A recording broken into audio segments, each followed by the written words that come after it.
मतदाता सूची को हमेशा ही शुद्ध होना चाहिए। मतदाता सूची में जितने गलत नाम उन्होंने घुसेड़ दिए, अब उन्हें डर लग रहा है कि अगर पारदर्शी तरीके से ये लोग घर जा जा करके नाम चेक कर लें तो वो सारे फर्जी नाम निकाल दिए जाएंगे। अभी एसआईआर शुरू हुआ है और बड़ी संख्या में बांग्लादेशी भारत और बंगाल छोड़ के भाग रहे हैं और बांग्लादेश की ओर जा रहे हैं। कांग्रेस के लोग कहते हैं कि 52,000 बूथों पर हमने बीएलए बना लिए। तो भैया, जब तुमने बीएलए बना लिए, क्यों बना लिए बीएलए? कह दिया होता हम एसआईआर को नहीं मानते हैं, बीएलए नहीं बनाएंगे। आपने बीएलए भी बना लिए। आप एसआईआर की प्रक्रिया में अपने कार्यकर्ताओं का प्रशिक्षण भी कर रहे हैं, आप उसमें हिस्सेदारी भी कर रहे हैं और आप एसआईआर के खिलाफ आंदोलन भी कर रहे हैं। तो ये लोग आपस में तय कर ले क्या कहना है।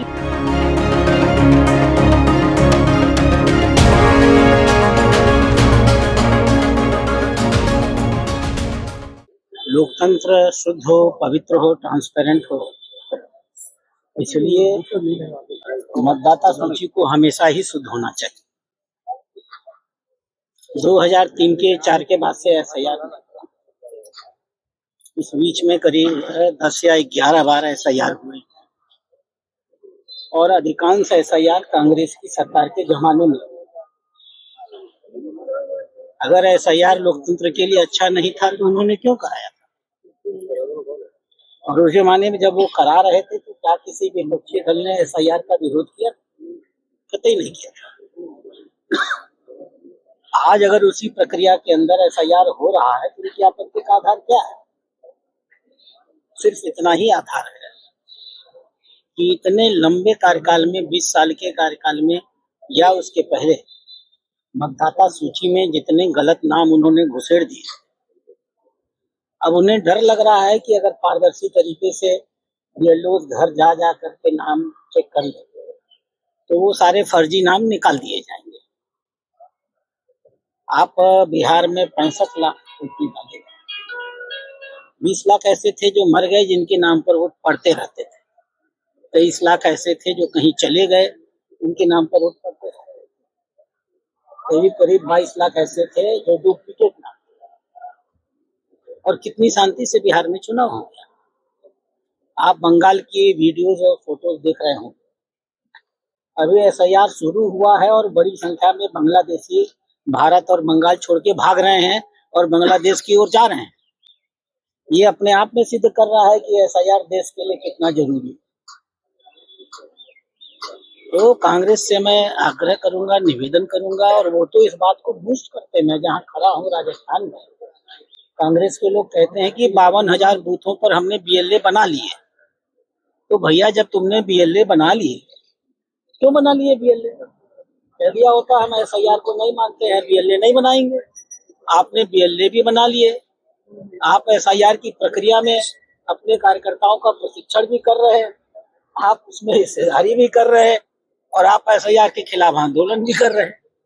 अभी कल सुप्रीम कोर्ट ने कह दिया कि यह अधिकार है चुनाव आयोग का कि वो तय करे, जो कागज उसके सामने आते हैं वो जांच करे कि वो कागज सही है या नहीं है।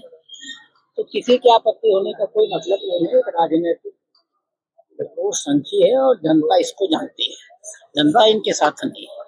प्रदेश में मंत्री 2 साल में सुनवाई कर पाई। अभिषेक मनु सिंह ने ये कहा कि जो एक टीचर है बीएलओ, उसे किसी भी राष्ट्रता या नागरिकता तय करने का अधिकार नहीं दिया जाना चाहिए। अभिषेक मनु सिंघवी के बारे में बहुत बेहतर तरीके से आप लोग जानते होंगे।